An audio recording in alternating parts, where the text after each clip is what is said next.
Hari Om.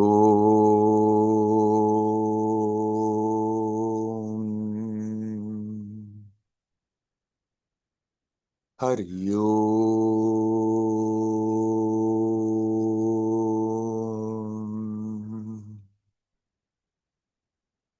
Hari Om.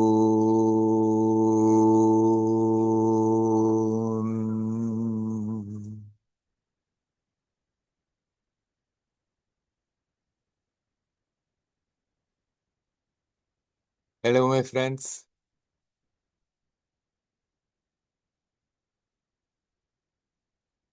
Once again, I cannot overemphasize it, especially in this time. It's so important that we remember. It's so important that we are not totally getting entangled in our story and forgetting that prior to that there is something totally unaffected, unattached.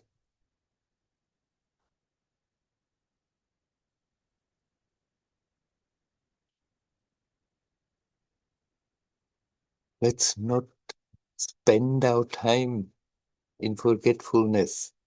That forgetfulness had been induced and nourished, but now there is again an even stronger force trying to make us forget, trying to cut us off from our conscious connection. Remember, find a way to remember, find a way to remind yourself, hey, whatever is happening, prior to that, there is that divine being that is simply projecting into this show, into this world, getting richer for the experience, but basically unaffected, unattached, unconcerned. We can always connect with that. Let's not waste our time living, being completely forgetful, living as if we were a separate little personality, powerless in a world where everything goes upside down. We are not. We are that which makes the experience possible. It's always good to remind ourselves. It's so a different experience. Even if we don't have the direct full experience, just to remember, just to consciously turn the attention back to its source. Even if we are not very successful, it's already such a different experience. I cannot overemphasize it. That's what matters. What kind of technique we practice, what kind of sadhana we do, all this is not so relevant. It's good to do that which comes naturally, that which is good for us.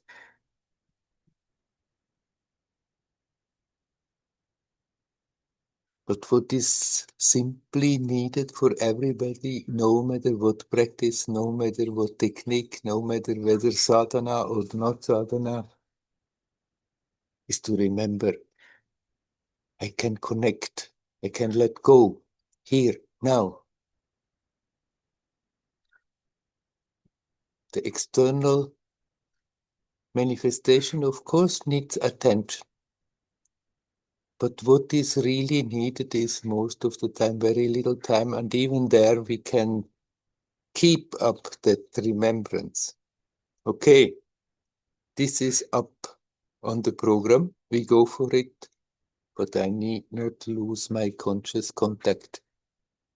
I can always bring the attention back, even if it's pulled away. I just come back and relax.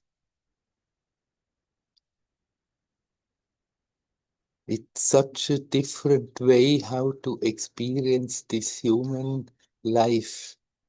this world, this time, this space.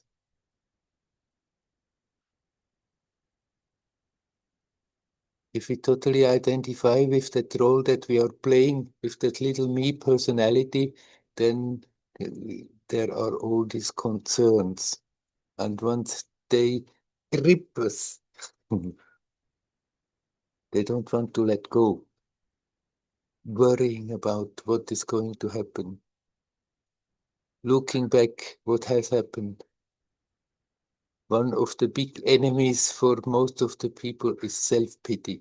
Even if people are not aware of it, how much they are often in the grip of that sucker, that thing, that emotion that opens up something very unhealthy and eats up our energy. And of course, when such a thing happens, there are always forces too happy to come in and suck and benefit from it. Feeling sorry for ourselves, seeing what's going on in the world, thinking, oh, it's terrible, and it's so easy that it turns then into self-pity, poor me, who has to witness all this, who has to live in the midst of all this.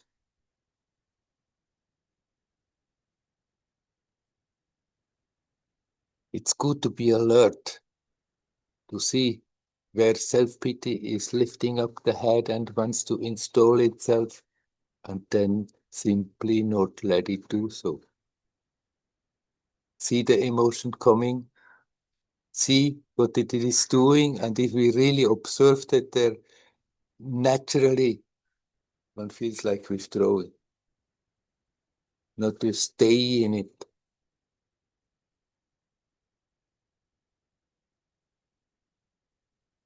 We feel most of the time so justified. Yes, but it's like this. Yes, but it's like that. It's terrible what is happening.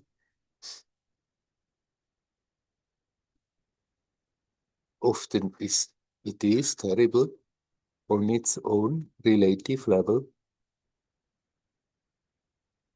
but nevertheless, it is possible to turn the attention back to that which makes the experience possible.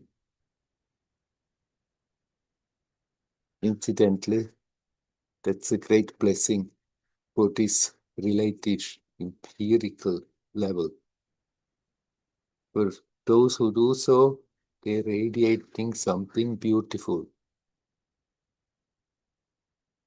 Let's not spend our time feeling sorry for ourselves, even if there is hardship, even if there are situations we really didn't want, we really don't like, then okay, this is on the program. It's not here for nothing.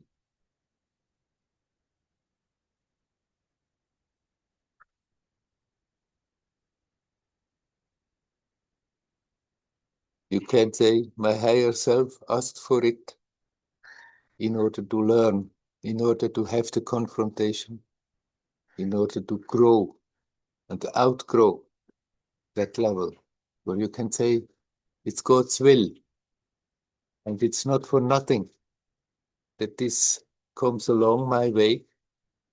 So if there is a difficulty, we have to somehow deal with it, then it's an opportunity. And if we see it like that, if we see everything as an opportunity, then one has a chance to get rid of that crippling, draining, power-eating self-pity. Self-pity is the great enemy with its twin self-importance, feeling very important, me as a personality. They come and go together. You are all divine beings, complete.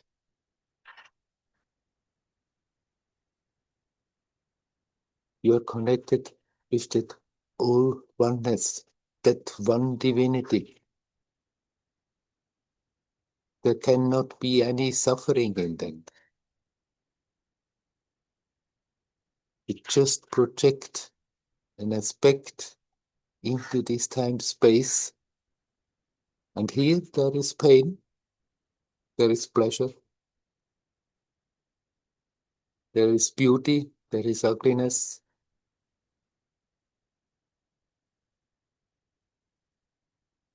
If we are not getting sucked into it in such a way that we forget completely our divine origin, then it's not a big deal to face it, to deal with it as it comes, and let it go. Then we are not getting drained, but we are growing, we're getting stronger. It's not that the essence is changing, essentially you are divine, but what is changing is the experience of it, which can evolve and unfold, and there's no limit to it. This is an opportunity. And even in this present time, in this crazy time, we can see it as an opportunity. That we are not here for nothing, that we are not here by accident, that somehow this being that we are has projected exactly in this time, in this world, because there is a lot of possibilities of such confrontations. And if we stop resisting what we have to confront and deal with it, then we can grow, we can become stronger. That experience can unfold very fast, very powerful.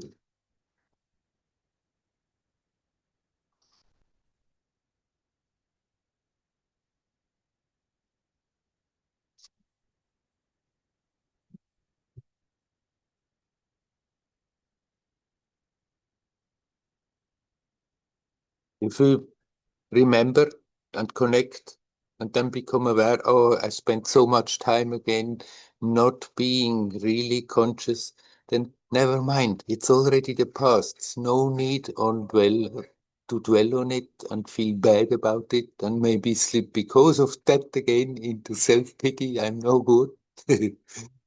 No, just when we remember, don't hesitate. At that moment, immediately, you You just connect. You come back. Here I am, conscious, consciously alive. And let go in it. Relax in it. Detach from the stuff that wants to pull the attention away all the time. And dwell in that simple beingness, that timeless, spaceless, pure awareness, that pure love, that pure energy. Observe what is going on from that perspective, and then we learn to deal with it in a creative way. And when I say creative, I'm not necessarily meaning that we are creating things, statues, pictures, music pieces. All this is wonderful. It can be a wonderful expression of the self. But when I say creative, then I simply mean that if we are conscious, then every simple moment in life is an expression of that inner being.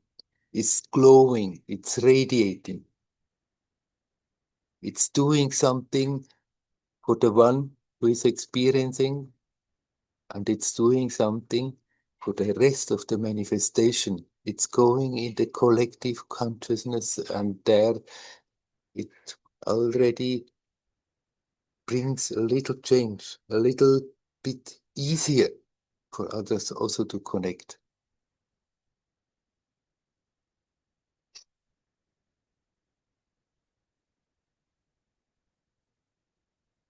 Humanity is not in a very beautiful state right now. The large masses, they are so totally caught up in their life and also totally influenced by all the news they're reading and by all that energy that is pulling in that direction, by whatever is happening now in the world. Humanity is not in a glorious state, but everyone who simply steps out, simply turns the attention back, learns to observe instead of reacting. Observe what is happening, but the reaction wants to push out. And even if the reaction comes, is overwhelming, and the reaction is coming, observe the reaction, observe what's going on here now in my own experience, right now, in my own body, in my own energy, and learn to relax. And in that relaxation, the attention is simply being thrown back again into its source. And then, on the relative level, we still can be active, we can still be in the midst of people, we can do our profession, our daily life, in the family, in a group, in a country, but always that awareness is there. This is temporary. This is momentary. This is just an appearance. It comes and goes. The one thing that remains is that we are touching when we say I, I. That most familiar sense of being alive, of being present. That is all one, connected with everything, and yet it's totally unique also. You are that being. You are not a momentary appearance. And even if the out of habit, the identification is very strong, whenever we think of it, we just withdraw the attention from that attachment.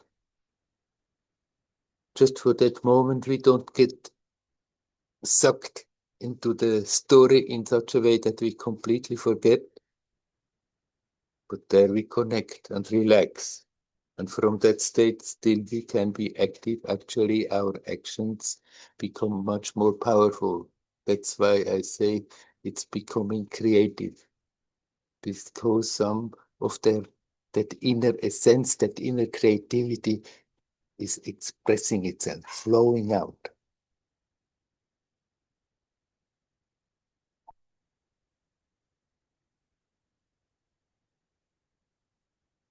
And be creating things, building houses, building bridges, building big things,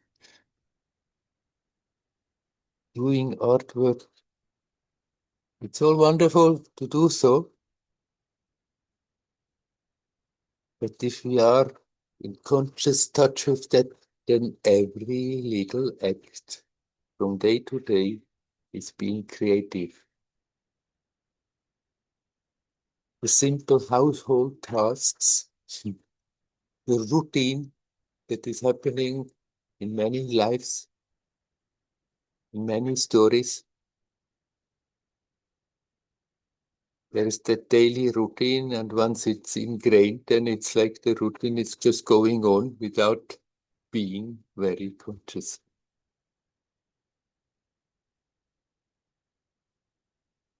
Learn not to be identified with that. It's temporary. You are timeless. This is momentary. An appearance, it comes, it goes, but you are here. Prior to everything that happens, during everything happens, after everything has gone.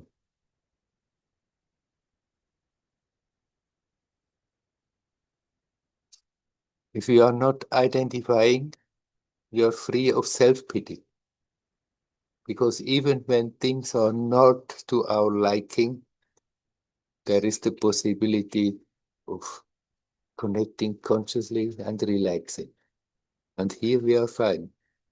no matter what the outer situation is forcing on us. Here, now, there is no suffering.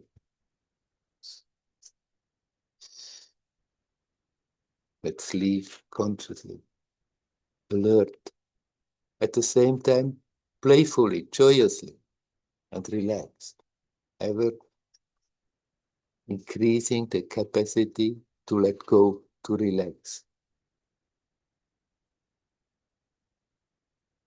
Okay, let's stop the subject. Hario, Hario, Hario.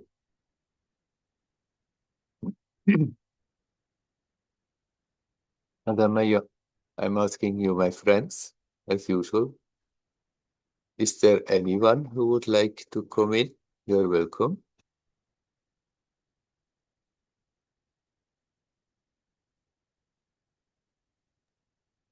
Hi. Hello, Lila.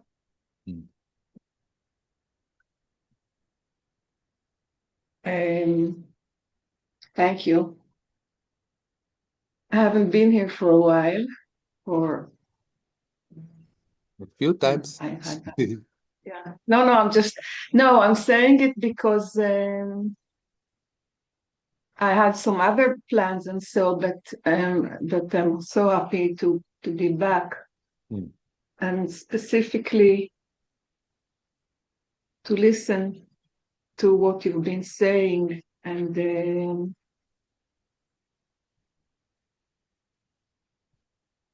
it's been a great help for me at times to remember. Um, the pain gets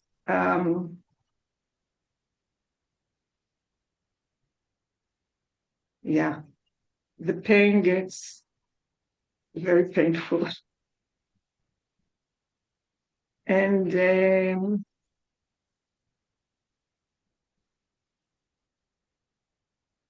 it's everybody. I think I said it before. It's not only me, so it's a lot of pain around Yes. here, there, and far away, and all over. So for me, I've been noticing now exactly what you said. I've been noticing the inner speech about what is happening and the stories of me, and poor me, and all that. Hmm. Um, and I've managed to actually, well, I can't say stop it, but notice that it's thoughts and stories, and I've managed to somehow come back to the center, or yeah, there are ways to describe it. But still, I go back to the pain when, like today, for instance, somebody took his life Hmm. A 2 years close person after. to you. A close person to you. No, no, No. but now everybody's close to each other in Israel. I'm not joking. Yeah. We know the stories of so many people that were strangers for us, but some stories became everybody's stories. Yeah. Yeah. Um, so he was traumatic, and then he just couldn't take it any longer. There are a huge amount of people with post-trauma. Hmm. And hopefully, happily, on Monday, they are bringing all the hostages back home. So tonight, I've been going every Saturday night to this place for the gathering to help to support the people who lost many people from their community, Hmm. or lost, or uh, they were taken as hostages. there have been a ceremony in many places in Israel, and tonight it's the last time, hopefully. Hopefully. The amount of energy that I feel in my body becomes suffering, becomes dukkha, because it's like itching and aching, and it's just too much. Yeah. So I know. So it is. And so I don't have a question. I just wanted to describe and to share. Yeah. And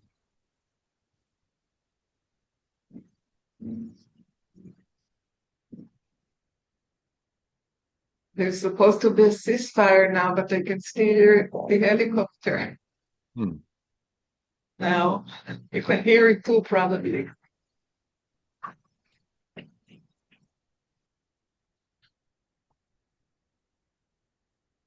So I think just to mention, just to say that the amount of pain, I've never thought in my life there could be such amount of pain, Yes. collective pain, Right. I would call it. Yeah, maybe this is the, and people who want to go on Monday to see how they come. Either we go there or we watch it on the screen. And then to go to the uh, place in Tel Aviv where everybody gathers to be together. This is very beautiful what is happening in Israel in that respect. Mhm. Very, very beautiful, and I find it very special. Yeah, so it's many aspects to this. Right. Yeah. So even in the basically terrible situation, there is also something very creative, beautiful happening. That is the possibility for a community, for a nation, but the nation is made out of individuals. So it's up to us that we turn our life towards the light, that we make our life creative, that we become like a light for those who don't have it so easy. And it's possible, no matter the situations, even if we are aware how much pain is there, we can be aware of the pain, but not crushed by the pain. Like we can detach from our own personal pains, we can detach from the collective pains. That doesn't mean to put up a, a shield and I don't want to see it, but to see the pain and not get into a negative, depressed, self-pitying mood. That, that's Or all terrible. despair, or despair. Despair, right?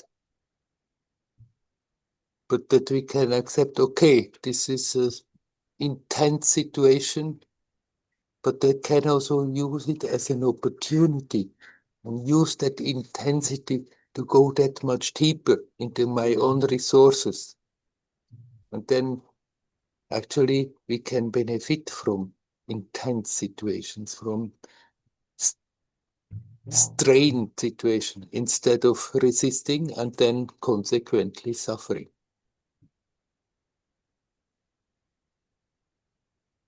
That does that doesn't mean we should try to put a sugar coat on things and say, "Oh, it's not that bad."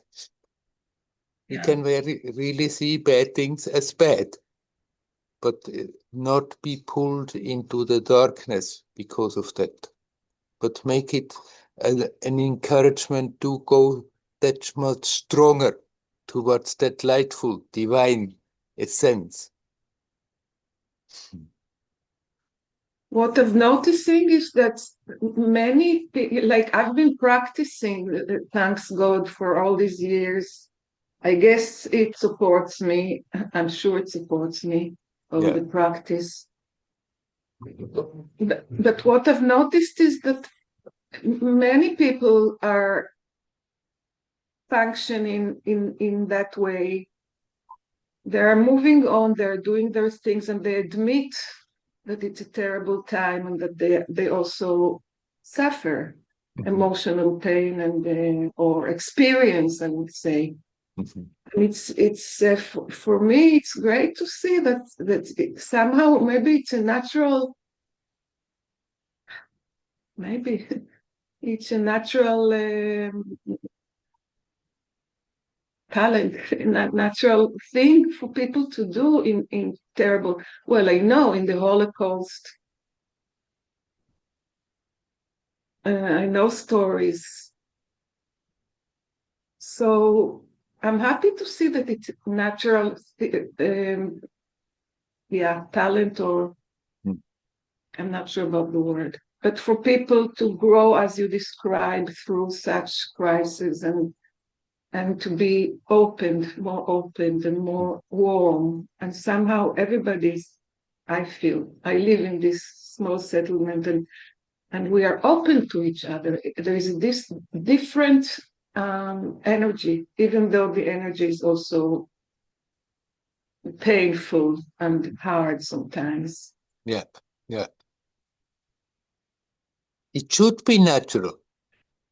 It should be natural that we are capable of, no matter what situation, always be aware, but there is always that aspect that is absolutely not affected by it, that cannot be hurt, that cannot be destroyed. It should be natural, but somehow the way we have been living, the way everything has been functioning, that forgetfulness has been induced and it's an obstacle and that we can overcome if we consciously work on it. Mm. And some people have less of that, so it springs up more easily, naturally, without they having to think about it. And others, most of us, have quite a layer of that which wants to prevent us from being natural. So we have to put the attention in it and see what's happening and learn to see the meaninglessness of it, the contradiction that is most of the time there, the unnecessary pulling us into darkness, into pain, into despair, exactly. And then learn not to let it happen anymore. Mm. Yeah. In any event, now it's a turning point, and I probably will experience some wonderful energy tonight when I go to the gathering, and also tomorrow, maybe on Monday, I will see all the people coming back, even though they'll be in terrible physical situations. Still, it's something really. I smile because really it's I don't know how to describe it, to see them coming back for the families and so I'm smiling and carrying the energy. Yeah, yeah. Yeah. Thank you, Werner. You're welcome. How Good are to be you? back. How are Good you? to be back. How are you? Yeah. How are you? How are you?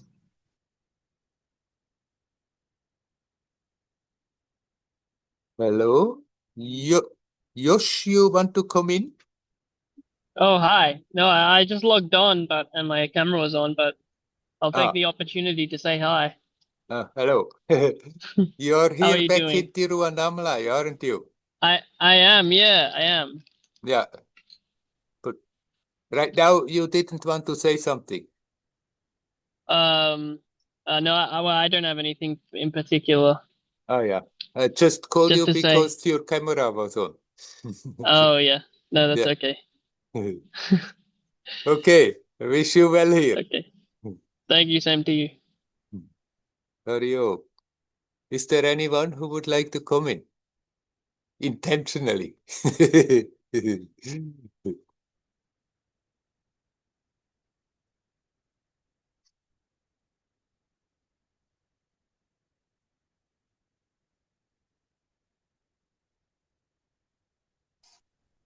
Hello, Werner.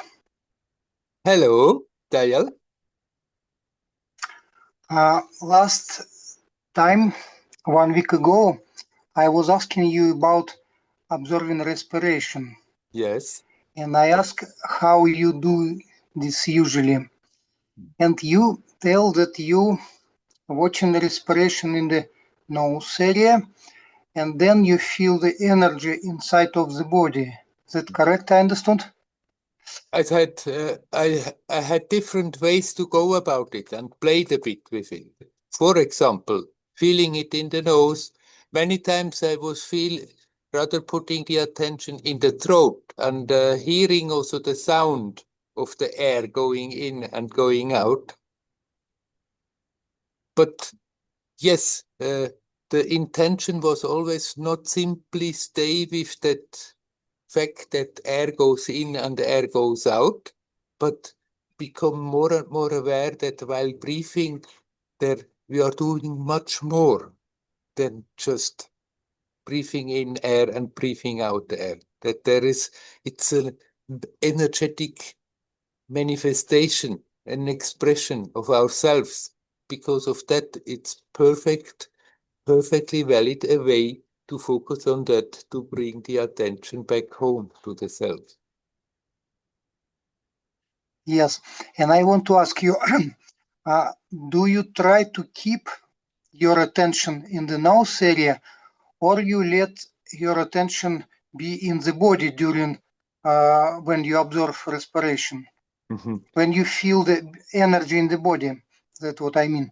Yes, sometimes all by itself, it happened that the attention is pulled somewhere very strongly, and then I let it happen. I feel, oh, there it's like it needs to repair something there, and then I just let it happen. But basically, it's more that the whole body gets involved, but feeling the flow of the energy, feeling the flow of the energy up and flowing down, and being harmonized with the large energy. One Thank you, can do Werner. very Thank you. concentrated this exercise of just either like Kundalini, like in the middle of the body, like breathing in, going up, breathing out, going down, or then more in the Taoist way that they make the circle. They're breathing in at the backside and then breathing out in the front. Yes, thank you. Because I also doing similar things, and Vipassana also doing similar things. So I am very naturally doing similar stuff, and that's why I'm curious how you do that. So you're happy that you're not the only one who is doing that. Yes, what counts is that we are remaining conscious. And if you like to work with the breath, then you can have your basic way to go about it, but you can leave the openness that sometimes it's manifesting different, and it may have a reason that for some reason or other, it's good to give the attention wherever the energy goes. Yes, I ask you because on the Goenka courses, they ask you do or respiration or observing the body. It's kind of different techniques, but actually it's mixed up when you observe the respiration, the body also you feel, and it's opposite when you feel the body, you feel respiration. So it's similar to me. Yes, thank you, Werner. Thank you. Yes, you're welcome. Is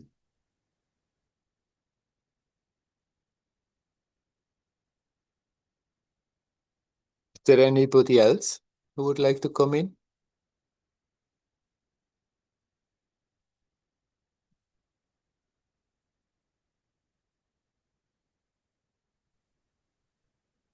Hari Om, Werner. Hello, Vikas.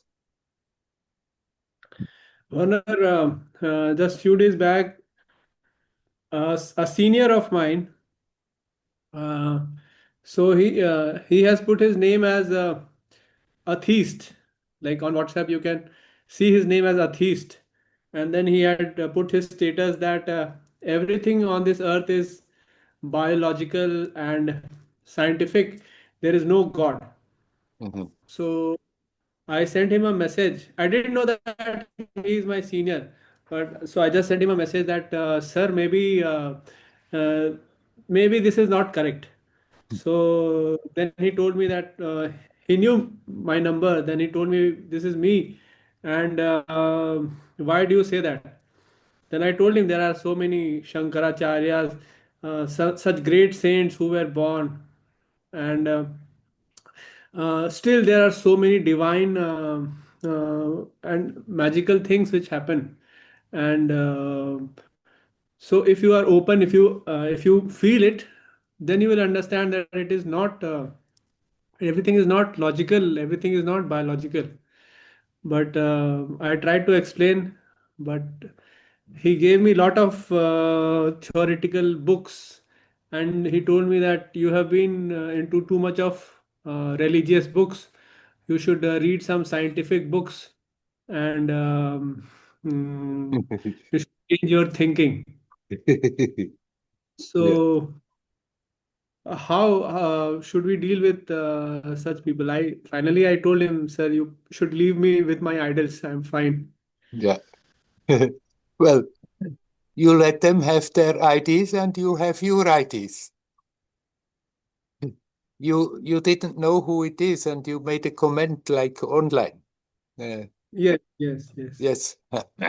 And then he knew that, that's you. And then he started to discuss with you. yes, yes, yes, Right. I mean, you felt from your heart you want to express something, but then you saw that there is no openness for what you want to yes, express, and then you think, okay, never mind. Everybody goes their own way, has to make their own experiences. Actually, the idea that there is no higher force, if you really look at it a bit better, it becomes totally absurd.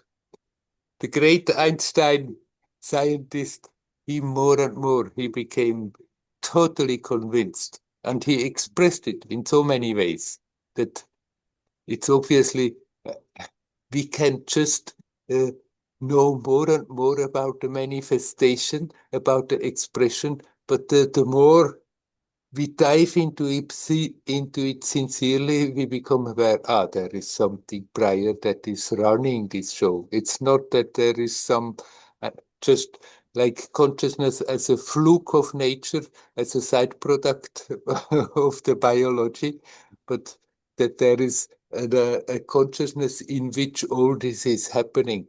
It cannot be different. But if somebody doesn't want to listen to that, there's no need, no point in trying to convince them. Let them believe what they like. If, in spite of that, they can live a life, an honorable life, a life of virtue, then what does it matter? If they live because of that a life of negativity and destruction, then of course that's not good.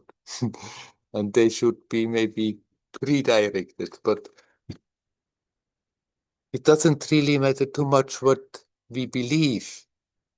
The one who is open for divinity has a great advantage because there is something we can come back to, can find refuge in difficult times. Whereas the one who simply denies that out of existence, then when it's difficult, then he's much more a victim of the situation because he doesn't have that refuge that he can just step back and be aware, okay, no matter what is happening, this is what is not affected.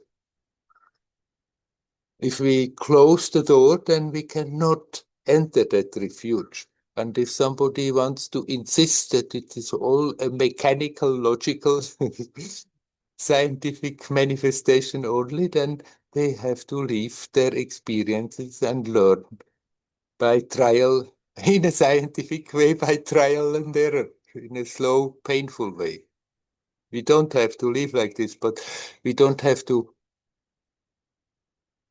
run after them and try to convince them because they don't want to listen. If they are ready, they come to you and ask you.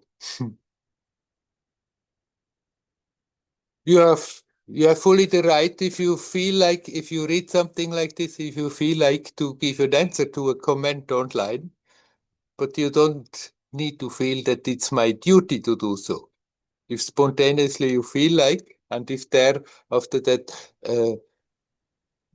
creative, a fruitful conversation comes out of it, so much the better. But if you see it's not possible, you have the right, okay, I see. Let's leave it like that. There's no point in fighting with each other.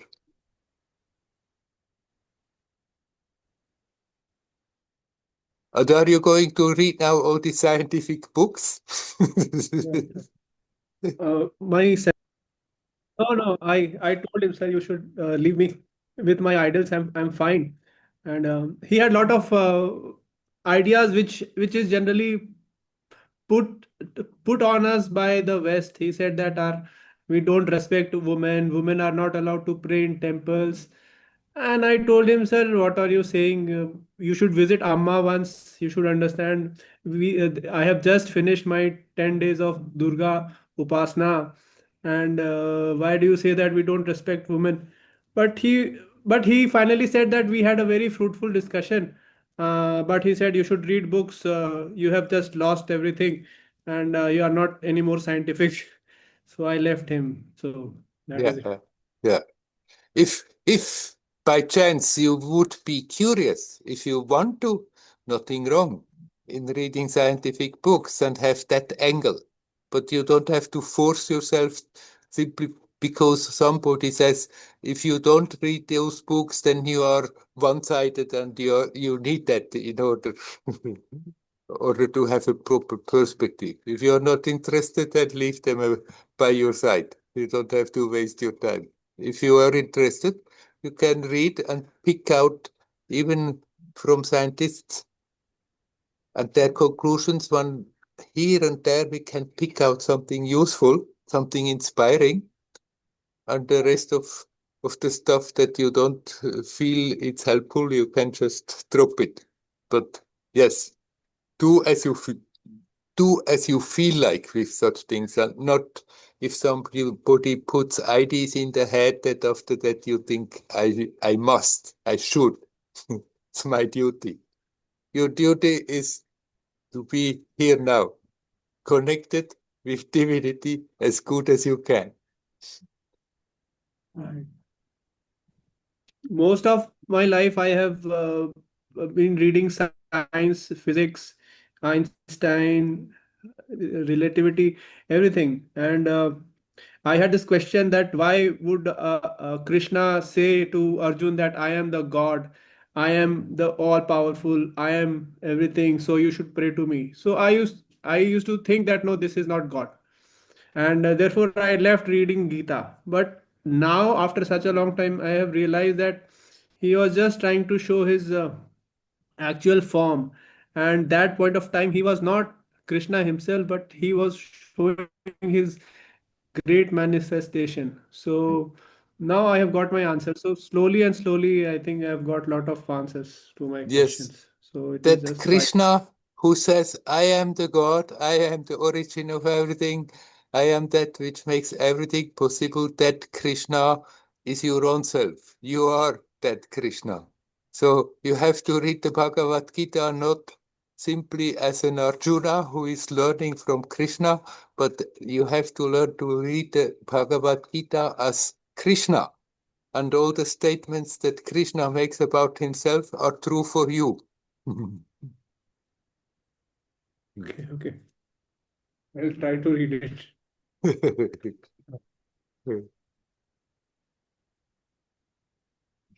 Right, Werner. Hari Om. Okay. Hari Om. Hari Om. Hello, Werner. Gael? Yes? Yes, one friend from Russia, his name is Victor, he print me a question. Yes. So I will try to translate it. He want to ask you your relation to the physical body, Yeah. how you experience physical body Yeah. as an object or some other way, where usually your attention stay in the body, in your feelings, emotions, or in the silence and peace. And at the same time in the body and in the silence there and there. Maybe you can speak about physical body and connection with it. Yeah. Well, in the beginning, when I started to meditate all the time and I wanted to realize the truth and thought everything physical is an obstacle, then actually I felt a bit the body is like an enemy. that stupid body stands in my way of being aware of my true nature. But then eventually things changed and I became aware this body is a wonderful instrument. You are not the body, but the body is an expression of yourself. You are not simply the body, but the body is an expression. And as we are appearing with that expression, we can also include it. And then I started, instead of pushing the physical level, trying to push it away. You can't, but that was always a struggle, trying to push it away.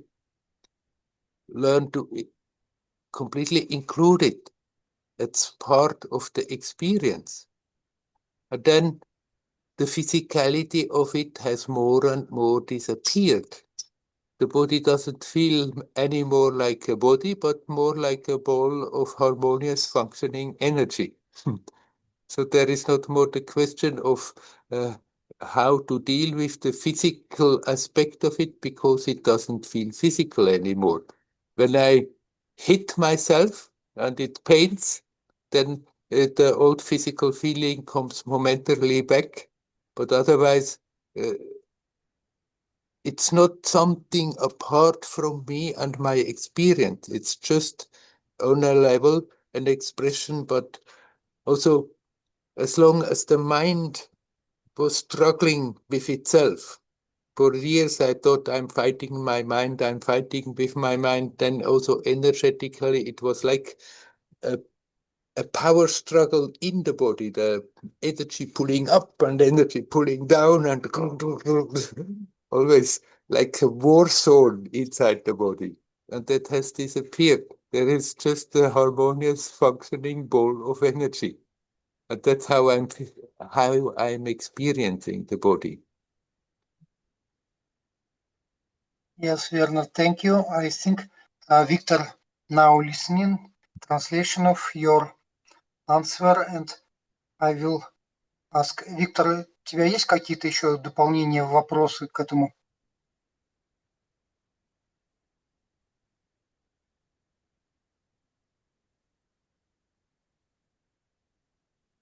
Yes, he have something. Yeah.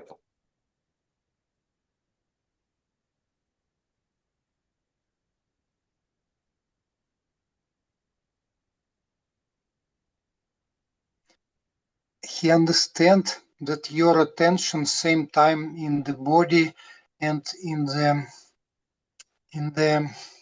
other subtle bodies. Да, Наташ, помогай. Ага.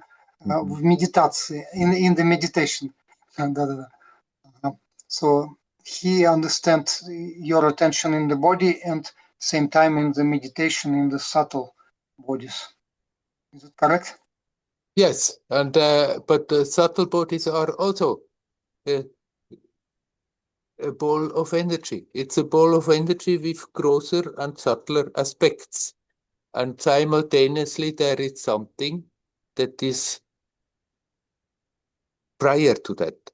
That is the basic stand, but then I cannot more say that the body feel as the body as an object, but it's more a part of the experience of that reality.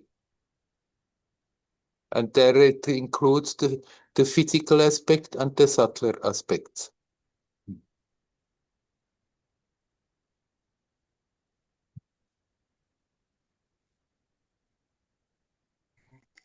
Ну, все, Виктор, да, тебе есть еще какие-то вопросы? Thank you. He understands your answer. Thank you very much, Werner. You're welcome. What's his name? Victor. Victor. We have talked with Victor before, I think. Or maybe another Victor. Yes, I think it was same Victor. Yeah. Yes, I think he already asked some questions. Yeah. Yes. Rio. Yes, he did. Yes, he confirmed. Yes. He want to print one more question, but it will take time. After some time, maybe I come back with his another question. Yes. All right. Is there somebody else who would like to come in? I think Noah, you wanted to come in when Yes. Dial Hi, came. Werner. Hello. I wanted to continue from what Dial asked the first time with meditation. Yes. If the focus is on the breath, Yes. when does the focus go back to the person who is focusing on the breath? Yeah. And does that have something to do with the energy you are talking about? Right. If you focus on the breath, then that is a very efficient way of really bringing you in touch with that life, with the timelessness, because it's now. It's not something that happened before and you think about. It's not something that will happen, but it's now. And in that now, you are touching with your attention, with your consciousness, yourself. And then if we focus on the breath, as long as the mind very much pulls away, it may be very helpful to focus physically on a particular point strongly, or something with the breath, the sound of the breath, the feeling of the breath, or something. But then more and more, if you relax, then you become aware automatically. This breath is just that the body breathes in and out is a manifestation of prana, of the life force. The life force that is vibrating on all the levels, slower vibrations, faster vibrations. The heartbeat is there, a manifestation of that. All life is based on that energy of life. And if through the breath you connect more and more consciously with that energy of life, that in itself brings you back to the source where all life comes from. So it's a matter while focusing on the breath, that focus, and if the tendency is to very quickly go off anywhere, maybe the focus has to be a bit with will for a moment, but then more and more relax in it. Focus and relax, and then it finds its way all by itself. When you talk about energy, Yes. are you feeling it physically in your body? I feel rather the body in the energy.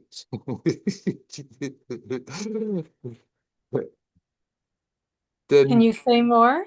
Than the energy in the body. As I said just before to Victor, that physical experience, as it has become more and more an awareness of energy there, the physical experience disappeared more and more as a physicality, but it's more a harmonious ball of energy that is functioning there. And then through the breath, you can directly connect to that basic life force that becomes more and more harmonious if we are breathing consciously. It's not the only way that it's becoming more harmonious, but that's one way to go about it. That it's becoming more and more harmonious. And then, yes, I do feel that energy. And the physicality, it keeps on still evolving the feeling of it, that it's getting less and less solid.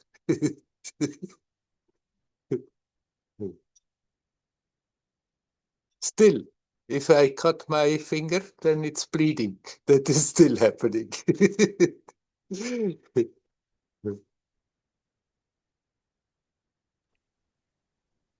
I've had an issue with restlessness ever since I Sorry, I started. didn't understand. Okay, ever since I started to meditate, I've had an issue with restlessness.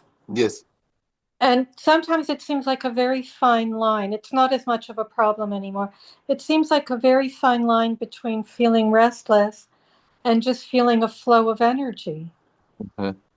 Okay, it's almost, and I don't know sometimes if it's just the way I'm interpreting it, that now it feels nice and sometimes it doesn't feel nice. Yeah. You said restlessness, huh? Yes. Yes. That's not simply your private problem, but for No. everyone who tries to keep quiet and to meditate and to be at peace, then there comes that restlessness. And of course, even that is built up on energy. Without energy, it cannot be. Without consciousness, it cannot be. It's there. The energy and the consciousness is there that makes all this possible. And you can focus more on consciousness and somehow convince yourself to quieten down, quieten the mind, and be more in that way at peace. Or you can focus on the breath, and then more and more it's quietening down by itself. And if you are focusing on the breath, if you are not stubbornly holding on to that physicality of it, of air going in and out, but just be aware of the breath and relax, automatically you become more and more aware energetically. And when you are becoming more aware energetically, you become aware that this restlessness is also an agitation on the energetic level. And if we are encouraging it, then it's getting worse. If we're getting totally interested and absorbed in it and go into stories and goes like this, then the energy also goes more and more like this. And if the energy is quietening, the mind is quietening. If we quieten the mind, the energy is quietening. And yet there's still a flow. There's still... This is what I'm wondering. That I don't know if flow is the right word, but... Right, but the energy is not static. It's not the static aspect. It's the dynamic of aspect of reality. And you can say it's flowing, or you can say it's vibrating, but it's not, if there is a harmony in it, it's not pulling the attention away, but it's including the static aspect, that Shiva and Shakti both are there simultaneously. That static, immovable, and that living, dynamic, expressing aspect. Sometimes the expression may stop completely, your attention may be totally absorbed away, you forget about all manifestation, but as soon as there is any manifestation, there is already the vibrating, the dynamic aspect of the self is manifesting, and there's nothing wrong. What is wrong is that if we are somehow get entangled somewhere in an aspect of it and create a sense of separation, and there is disharmony, and there comes pain, and there comes suffering. But as long as it functions harmoniously, there is absolutely nothing wrong being aware that that divinity is simultaneously immovable and simultaneously expressing. That I understand now. Thank you. You're welcome. Hario, Mario. Hario, Hario.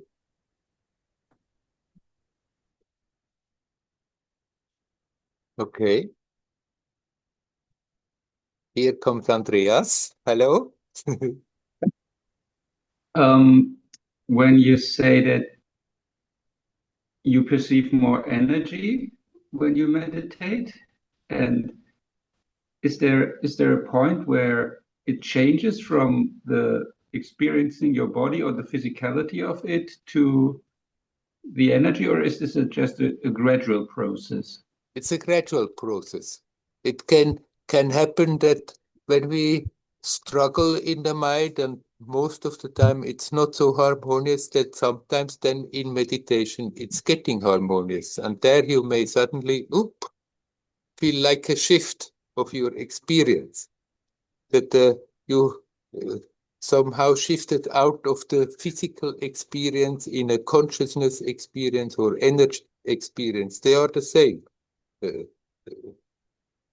But the shift that stays with you is a gradual one. You may shift in a new perspective. It may be there for a moment. It may disappear again. And then you may shift in a new perspective and it is establishing itself, but still somehow the experience is evolving. It's gradually shifting to becoming subtler. It's not that the body from one day it was like a piece of meat, just just physicality, and the next day from then on it's a ball of energy. There's an identification with the body, right? Yes and no. Depends what you mean with an identification. When I think I am the body and identify with the body and think that's all I am, then that's a very handicapping identification. That's me. That's what I am. This body who is just by chance also having some kind of personality. then, then I'm feeling totally separate and with that identification. And that identification has to loosen up. And then it may help some approaching. I'm not the body. I'm not the body. I'm different from the body. I'm something else than the body. But then eventually you become aware, yes and no, because the body cannot be apart from you because it's an expression of you. And then it's not an identification in the same sense like you are identifying with the body, excluding everything else, but you become aware, yes, on this level, this body is an expression of yourself. But it's just an aspect. It's not what you are. It's just an aspect of what you are expressing.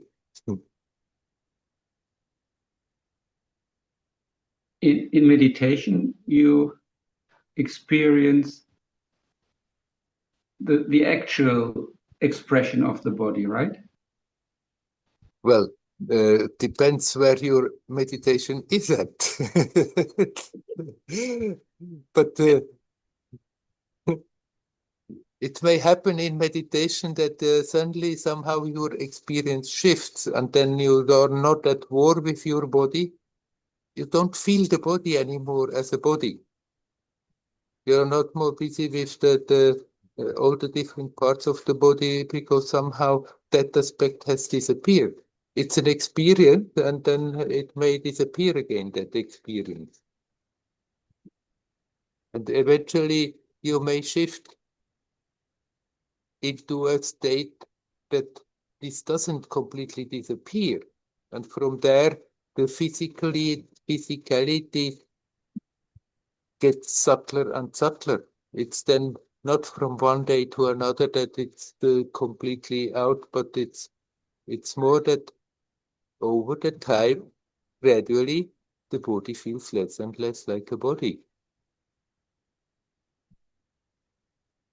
In meditation, sometimes you experience that, and then you go back, the experience passes, and you are back again like before. And then eventually you may not more slip back completely, but still the experience of it will evolve slowly.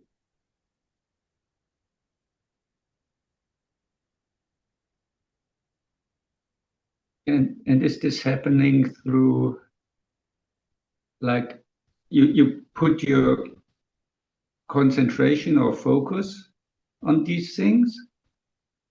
Or do you always have like a wider awareness with it too, so that you're aware that you're not this, or you're something bigger?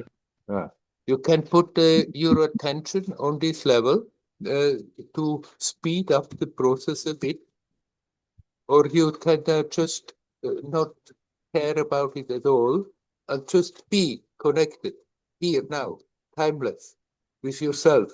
And then these things gradually happen all by themselves.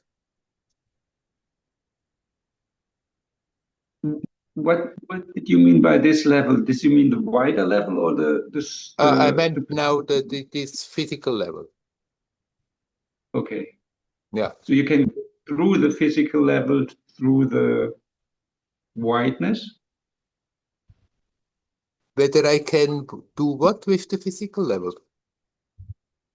Rule. Like if you... What did you say? That you can, I mean, for me, it always feels like Buddhist meditation is something focused and on the actual, very much focused on the actual experience. Yeah. And like how I understand you now is that through this, you can come to the experience that, for example, like the body dissolves. Yes. And change to the experience of more energy, and maybe at some point even drops away. And this opens you up to the experience that you're something else, or to your to your true nature, or I don't know how to express it. But yes, it can be done in this way, that you focus, and then gradually certain things, certain barriers that we have in our experience, barriers of perception, that they dissolve without you thinking, I have that barrier and I have to work on it and remove it. Like one of the barriers is like the identification with the body. That first identification I meant, yes, that I am the body, that's what I am, that's me. Then that is certainly a barrier. If we insist on that, it's very difficult that your experience becomes more expansive.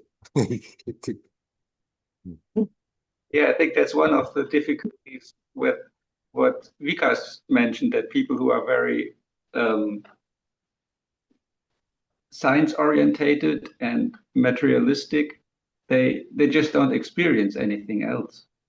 Right, but many scientists who really go deep and really sincerely look for truth become aware, hey, there is not simply that physicality, and the science of tomorrow will more and more include different aspects that were triced unscientific in the past.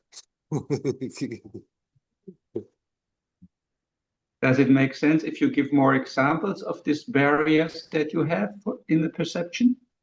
Or is it you don't understand it anyway as a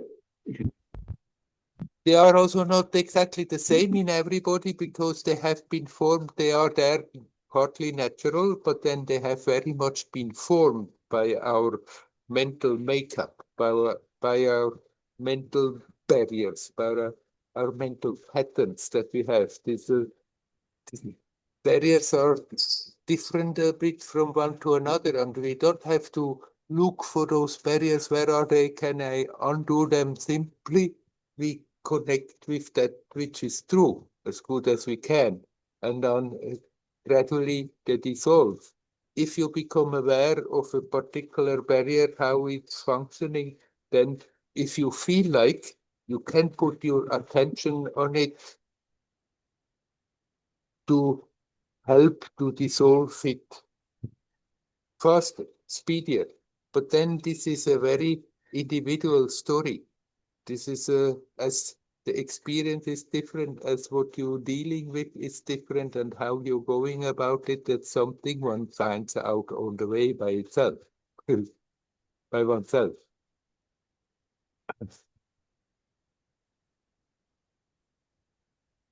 in the Buddhist description, there's a point of meditation where they say name and form drop away, which I understand as that you're not labeling things anymore and you don't perceive forms anymore. Yes. Can you say something about that? Right, in your experience, that can happen. Now, it's not simply that we're giving names and forms to things, but then that we are having somehow want to grip it, are obsessed with it. And you may have experience where it simply disappears, but then when you come out of that experience, then the experience of forms comes back again. But maybe then you can be already much more relaxed about it, instead of being somehow a little victim within all these names and forms. Then you can become more and more a witness of the names and forms, and then they don't really disturb anymore. And on this empirical level and this material level, that somehow, to be practical, we don't get around names and forms, but we can be not attached, not obsessed, not identified, unconcerned, and playfully go along with it. And then they are not binding, those names and forms.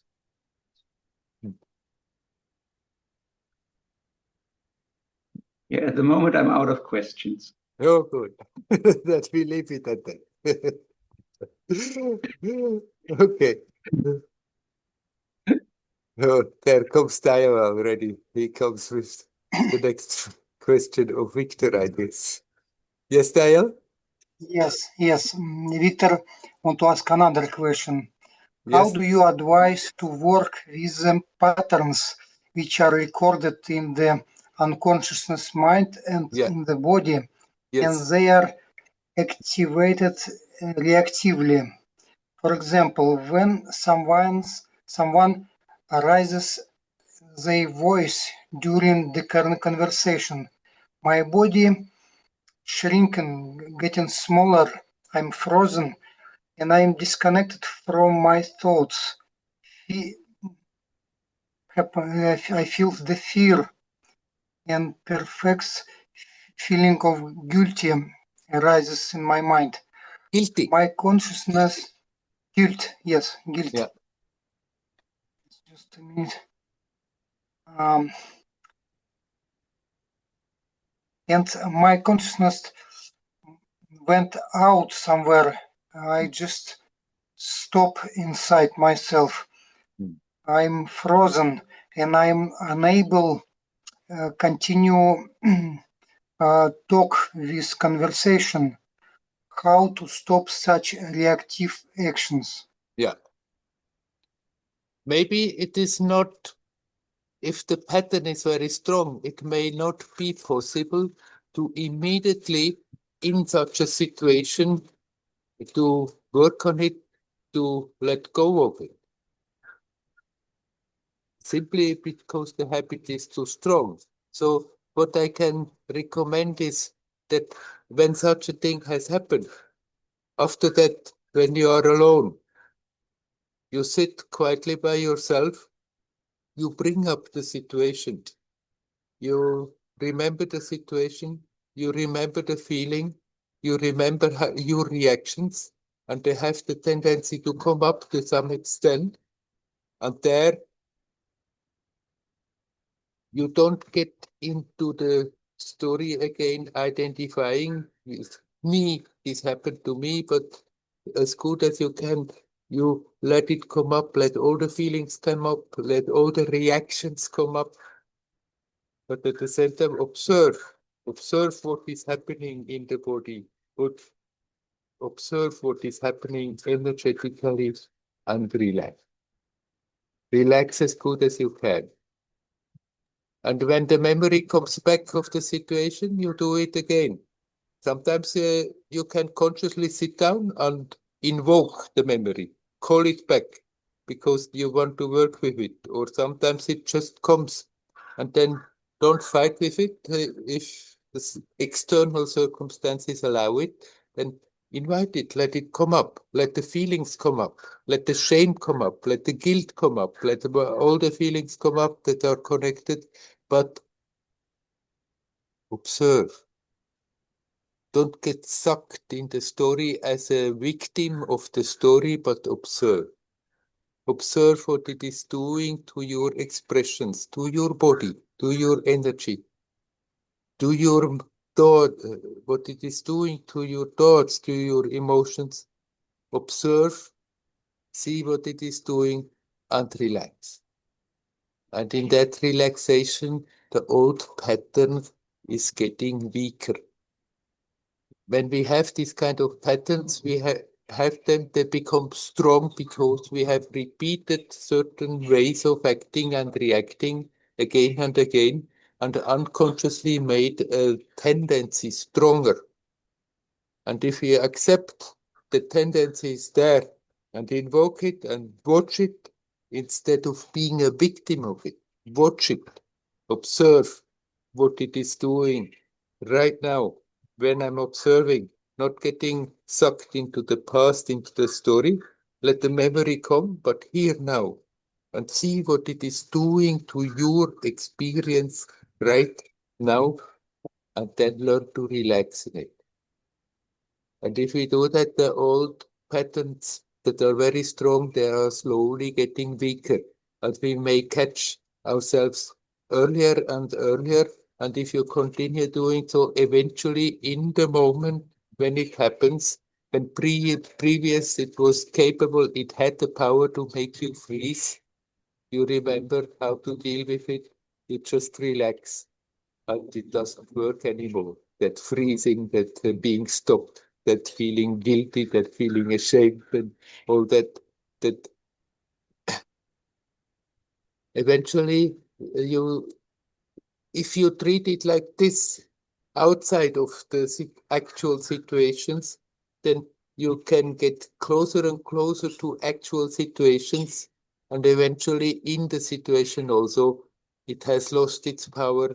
And even if the memory comes up, it lifts its head and the tendency is there, the old reaction wants to settle in and you see it and then you can right then and there simply relax and it passes.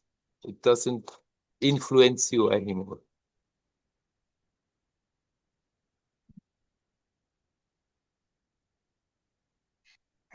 Yes, Werner, thank you.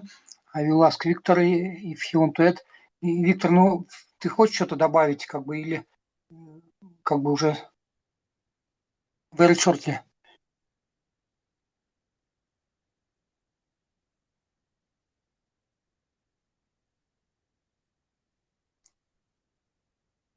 If I feel the fear in the situation, so I should not try to get rid from it, try to run away from it. Just feel it and relax in the situation. Right. And if you can accept the fear, it's an emotion. And usually we don't want that emotion. We think it's bad if we are afraid, if there is fear. But if there is fear and you accept there is fear, then it loses its dangerous quality. Then you see, oh, okay, it makes maybe my stomach a bit, ooh, but, and I have funny feelings in the body, but if I'm not resisting and relax, then the fear is not a terrible thing. And then you may not be capable in the situation right itself, but if you can, by all means, if you remember in the situation itself, you just relax and these emotions come and they go. You don't have to fight with him. You don't have to desperately try to control it. You let it come, you observe it, you relax, you let it go.